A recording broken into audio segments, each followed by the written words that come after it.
So I got an email about Studio One version 2 and decided I'd give it a try. I put it on my computer, and within an hour I was just playing with it, and I felt like I just wanted to put all my projects straight into Studio One and forget all the other doors that I use. So really impressed.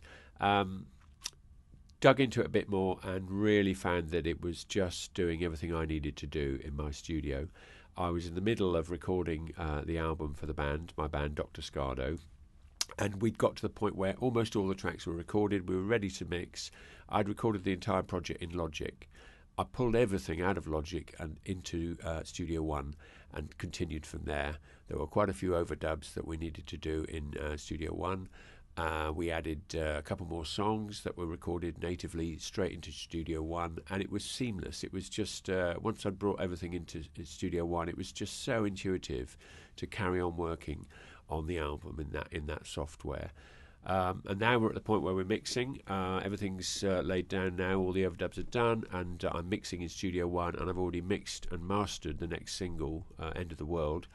The workflow in Studio One is fantastic because there's something about it that reminds me of when it wasn't so complicated to work with digital audio workstations. Somehow Studio One seems to have put all that knowledge of the last 30 years of music software into a package that it just feels much more, I don't know, cohesive. It holds together really well, and it just seems much more user-friendly, I suppose. When you want to add an instrument, it's just quick. You just drag it. I think if you've got a lot of money and learning time actually invested in a software package, the thought of changing to something else, to a completely new package, can be quite daunting. You think, well, I've invested all this time and money into, say, Logic or Pro Tools, whatever it is, and my clients, if you're in a studio situation, your clients are kind of used to seeing a certain DAW on the screen when they get there. It's a big jump, but sometimes you just got to take that leap of faith and take your clients with you. I found in the studio that probably 50% of my clients will be bringing me projects that they've either started at home or they want to finish them at home. So I have to use the software that they're using. Although, of course, we can just export the stems if they want to take it out of the studio and it's been done in Studio One. I think it's hard to measure the productivity increase in using one software package over another. What I have noticed is that I spend less time fiddling around looking for settings, looking for the right EQ or the right plugin. I have a lot of plugins. I have a lot of favourites, and I have some odd things that are from different places. And I find it very easy to audition things in Studio One and discard it really quickly if it's not working for me. I love the way that the menu of effects plugins comes up on the right, and you can save your own presets. Obviously, you can do that in any package, but the fact that they appear in a drop-down list immediately under your mouse, if you like, that's really useful. Yeah, I started music sequencing with Pro 16 on the Commodore C64 a long time ago, and very quickly that grew into Pro 24 on the Atari 1040, and then of course it exploded.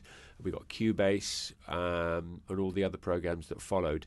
I grew up with that software. I grew through those software changes, those different iterations of all the great software packages that are still around. Logic and Pro Tools obviously became industry standards, and I've used them since the early versions. So I'm thoroughly embedded, if you like, in that sort of digital audio workstation culture.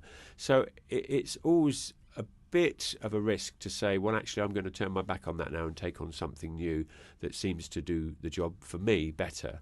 But I think that although I've got to keep those other doors on my studio system, for me personally, working on my projects, and there are many different projects that I work on, it's Studio One because it's just so much more intuitive. It seems like we've lost a lot of the, they call it bloatware, whatever you want to call it, those great old programs that have been going for 20, 30 years. They've accumulated a lot of stuff that you probably don't need anymore. And I think something about Studio One, it runs leaner for sure. I mean, I've got a 2008 laptop MacBook Pro here, and you'd be amazed how many tracks I'm running on this thing. Other programs will start to fall over. When I'm producing a project like the album for Dr. Scardo, we've got 58 tracks on one session. they're not all running at the same time, but nonetheless that's putting a big strain on the resource. So I'm finding that things run more cleanly in Studio One. So it's funny because I was looking at the inevitable upgrades that you do in a studio, whether it's microphones, buying new toys, new outboard gear, new plugins, etc.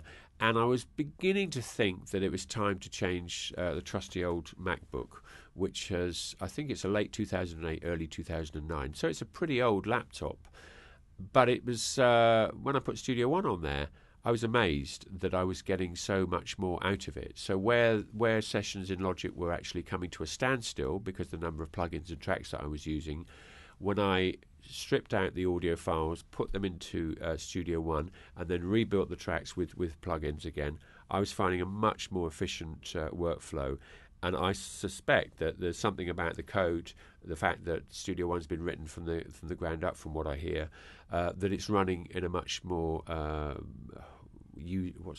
much more efficient. Thank you. It's running in a much more efficient way, and so I'm getting probably another 6 months to a year out of my laptop, so I can put off buying a new one for a little while, which is great.